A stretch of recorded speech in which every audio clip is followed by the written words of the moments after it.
So one of the big stories going on around Georgia and really nationally, as Gainesville High School was involved in a brawl with Brunswick over the past weekend. And I want to give the context to this. Gainesville is dominating the game. They're up 42-0 late in the third quarter. It was 28-0, and the head coach of Gainesville noticed that it was getting very chippy. Yes. And then when it got even more chippy, he talked to his players, is what he said, and he let them know, hey, this is going to be a situation where this team is not going to be happy. It was in Brunswick, was it not? Yes. They're on the road and whooping them in a playoff game, which was going to be their last game ever for some of those kids, and they didn't like it. Yeah, Josh Niblett is the head coach of Gainesville High School. Well, it came out yesterday the GHSA decided to suspend 39 of the players, and Kelly found some good sound from Coach Niblett. He talked about, number one, would you not want to have your brothers back? If something happened on the field and your sister or brother was on the field and you felt like they were being taken advantage of or they couldn't defend themselves, what would you do? You're going to do what's natural. And look, our kids didn't go out there to instigate anything. Our kids went out there to have each other's back and to protect each other. I mean, we got a guy standing out there without his helmet on with his hands up that gets hit, sideswiped, and I don't know what else you want the kids to do, just stand there and watch it happen. And our guys are not going to do that because they love each other. Look, and I've watched multiple angles of this video.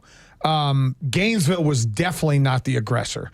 The kid, so the play was sort of an innocuous play. There's a defensive back and a receiver down the field. There's a safety over the top, and they get into it. Well, the player from Brunswick grabs the Gainesville kid's face mask, rips his helmet off, throws it to the ground.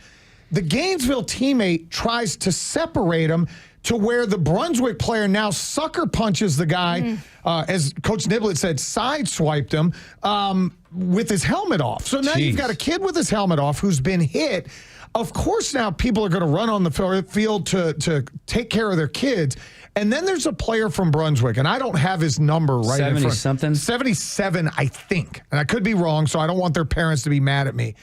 Comes full sprint, probably 40 yards, and spears a kid directly in the back.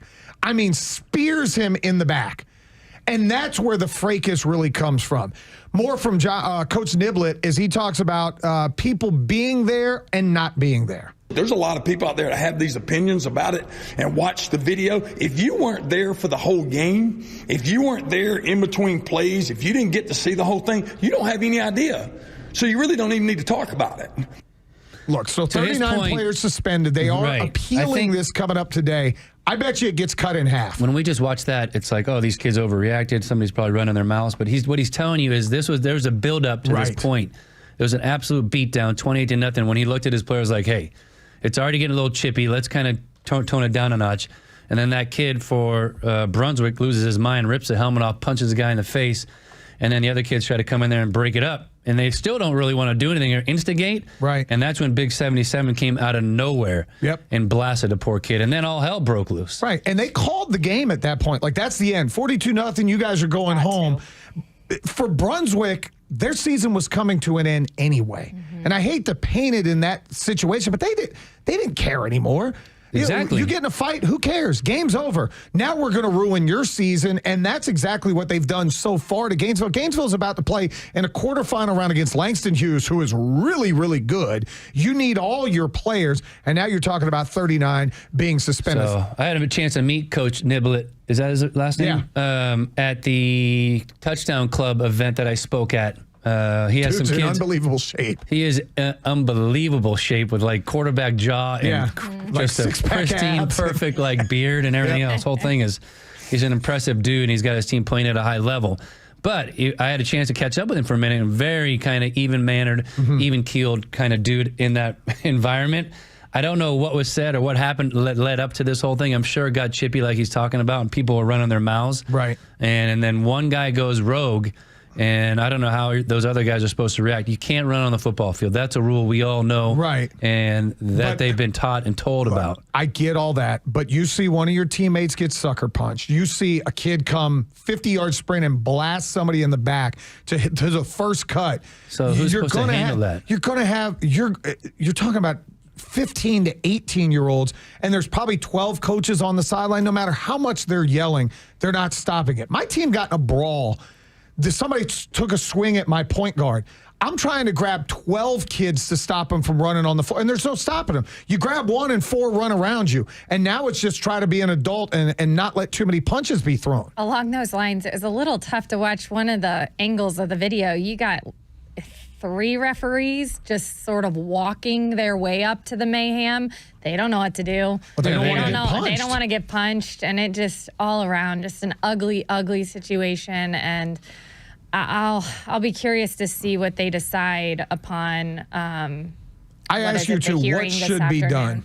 Well, I hate for Gainesville to be punished in this situation, but I suppose if they have the time to go through case by case, kid by kid, I'd love for them to do that, because it sounds like there's a lot of kids that should not have to be sitting out next weekend, and maybe there's 1 or 2 that, okay, hey, you know, this is not how we handle things. It can't be handled this way, and you're going to have to sacrifice the next game because of it. So I don't know how many backups were in the game for Gainesville that were on defense at the time, right? So they got 11 players on the field. You're up 42-0. So I imagine there's some backups in, but maybe not.